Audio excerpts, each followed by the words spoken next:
एक grocery store में चोरी हो जाती है। मेहुल इन्वेस्टिगेशन करने के लिए पहुंच जाता है। स्टोर का मैनेजर मेहुल को बताता है कि कोई पीछे से आया, उसे जोरों से मारा तो वो बेहोश हो गया और उसके बाद वो कैश काउंटर से सारे पैसे लेके भाग गया। अब मैं स्टोर में पैसे कहाँ रखता हूँ ये सिर्फ 3 एम्प्लॉइज को पता है। मेहुल तीनों एम्प्लॉइज से पूछताछ करता है। पहला एम्प्लॉय कहता है, सर मैं तो अभी सुबह सुबह आया स्टोर में, कल बहुत भीड़ थी तो स्टोर बहुत गंदा था, आते से सफाई करने लग गया। दूसरा एम्प्लॉय कहता है, सर काफी गंदा हो रखा था तो मैं अभी सुबह सुबह आते से वेजिटेबल्स को जमाने लग गया। तीसरा एम्प्लॉय कहता है, सर मैं बहुत हंग्री था तो लंच करने बाहर चला गया था, अभी वापस आया हूँ। मेहुल तुरंत समझ जाता है कि कौन झूठ बोल रहा है, लेकिन क्या आप समझ पाए लॉजिकल आर्मी?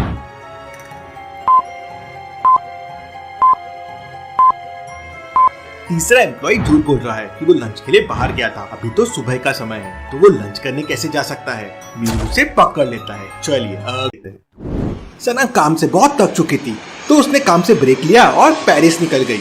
जब वो वापस आई तो उसने देखा कि उसका घर पूरा उथल पुथल होके रखा हुआ है, वहाँ पे चोरी हो गई है। सना तुरंत इंस्पेक्टर गैग को वहाँ बुला लेती है। इंस्पेक्टर गैग सीन को अच्छे से इन्वेस्टिगेट करता है। बहुत सारी चीजें मिसिंग थी, कैश भी गायब था और टेबल पे एक खाने की प्लेट भी रखी हुई थी। लगता है चोर कुछ खा के भी गया है। सना इंस्पेक्टर गैग को बताती है कि उसे 3 लोगों पे शक है। इंस्पेक्टर गैग तुरंत उन 3 लोगों को पुलिस स्टेशन बुलाता है और उन्हें पेन और पेपर देकर कुछ लिखने के लिए कहता है। जैसे ही वो लिखना शुरू करते हैं, इंस्पेक्टर गैग समझ जाता है कि चोर कौन हो सकता है। लॉजिकल आर्मी, क्या आप इन तीनों को ऑब्जर्व करके और क्राइम सीन को ध्यान से देख के बता सकते हैं चोर कौन होगा? सोचिए सोचिए।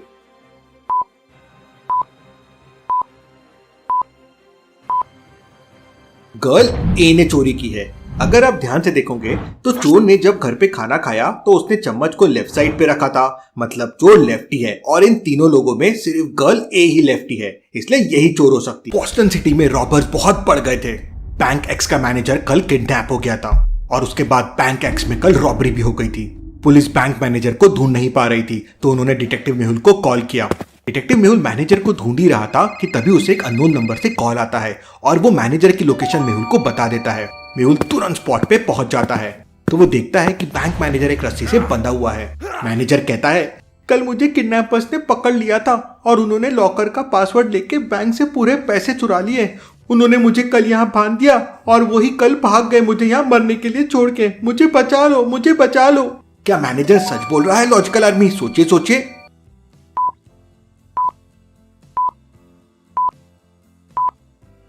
पिक्चर को ध्यान से देखिए। टेबल पे एक बनाना रखा हुआ है और वो बनाना छिला हुआ है और खराब भी नहीं हुआ है। अगर मैनेजर कल से बंधा हुआ है तो फिर बनाना कौन खा रहा था? मतलब वो किडनैपर से मिला हुआ है, वो सिर्फ नाटक कर रहा है। मेहुल उसे तुरंत पकड़ लेता है। शहर से लगातार लोग गायब हो रहे थे। पिछले 1 हफ्ते में छावनी के 3 लोगों का कोई आता पता नहीं था। नरेश घर से पिकनिक मनाने निकलता है लेकिन वापस लौटकर घर नहीं आता। पूरे छावनी में डर का माहौल हो जाता है। सभी लोगों को लग रहा था कि शहर में कोई भूत आ गया है और वो लोगों को गायब कर रहा है। डिटेक्टिव मेहुल इस समय एक डिटेक्टिव सोसाइटी की मीटिंग अटेंड करने के लिए अमेरिका गया हुआ था, इसलिए उसे शहर के बारे में कुछ नहीं पता था। एक दिन रात को करीब 12 बजे मेहुल के पास एक इंडियन नंबर से कॉल आता है और कॉल करने वाला लड़का अंकित मेहुल को बताता है कि वो अभी अभी अपने दोस्त कमल के साथ कॉलेज जा रहा था, लेकिन रास्ते में कमल की गर्लफ्रेंड का कॉल आ गया और कमल उससे बात करने के लिए जंगल में थोड़ा अंदर चले गया, लेकिन वापस लौट कर नहीं आया। मेहुल कुछ सेकंड के लिए थोड़ा सोच में पड़ जाता है कि भला इतनी रात को कोई कॉलेज कैसे जा सकता है। लॉजिकल आर्मी, आपको क्या ये मामला समझ में आया कि ऐसा कैसे हो गया? सोचिए सोचिए।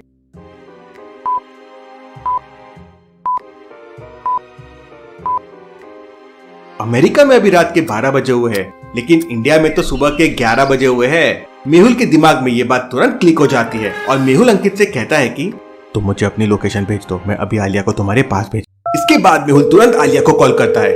आलिया इस समय अपने घर पे लंच कर रही थी। मेहुल का कॉल आते ही आलिया मेहुल से कहती है, और बताइए सर, कैसा लग रहा है अमेरिका में? वहाँ पर तो बढ़िया बढ़िया खाना मिलता होगा। आलिया, ये मस्ती करने का टाइम नहीं है, मेरी बात ध्यान से सुनो। इसके बाद मेहुल आलिया को पूरा मामला समझाता है और अंकित की लोकेशन भेज देता है। लेकिन सर, मेरी स्कूटी। तुरंत साइंटिस्ट की लैब में जाओ, वहाँ तुम्हारे लिए एक सरप्राइज है। और ध्यान रहे आलिया, कैसे भी करके तुम्हें ये केस हैंडल करना है। चिंता मत कीजिए सर, ऐसे केस तो मैं चुटकियों में सॉल्व कर देती हूँ। ये लड़की कभी नहीं सुधरेगी। वाह, सरप्राइज। आलिया घर से बाहर निकलती है। साइंटिस्ट का घर सिर्फ 1 किलोमीटर है, मैं दौड़ते दौड़ते ही पहुंच जाऊंगी।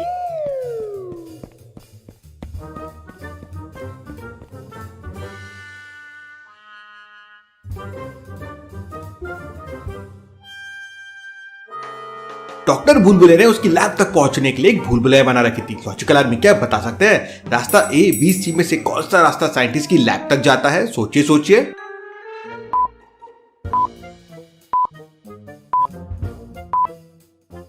रास्ता B लैब तक जाता है कुछ इस तरह से।